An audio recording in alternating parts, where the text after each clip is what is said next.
if we feel like a top 10 deal is at risk, either because the buyer intent signals are not there, or we feel perhaps that the conversation is going awry. We have this unique functionality we built in based on some of the work that Chris Voss did, with in hostage negotiations. And you're probably wondering, how do hostage negotiations relate to sales? And I've always been a big fan of Chris Voss because he's written a book saying, don't split the difference.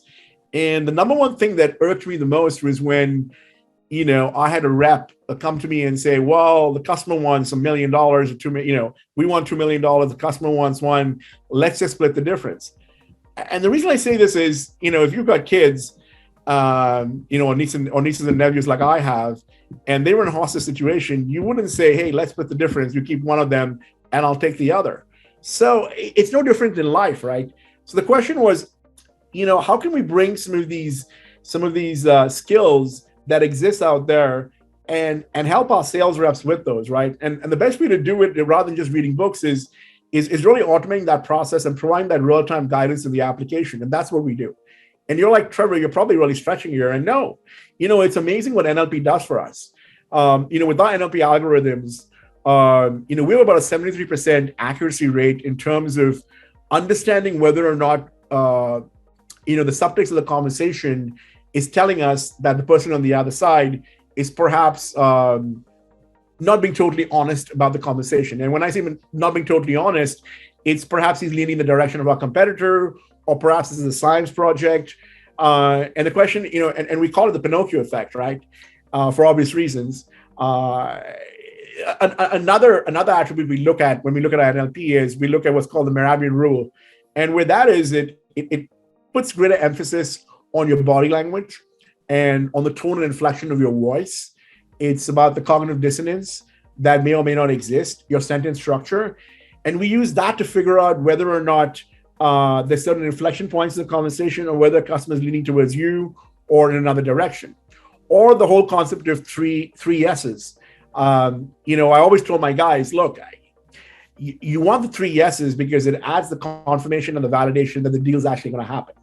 And when people have to say the word, have to commit 3 times, invariably a deal comes through.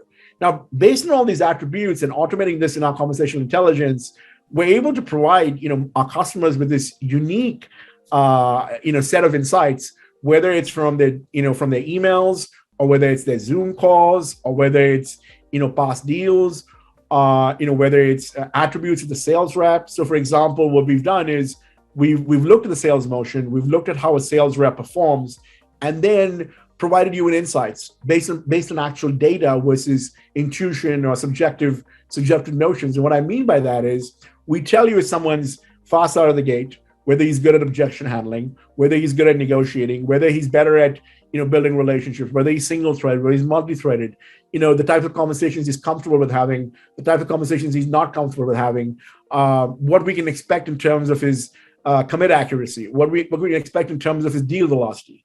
And why that's important is because when you overlay those owner insights, and one, of course, it's a coaching moment in case you think you can do better against his peer set, because we measure them against their peer set, that the top reps in the company.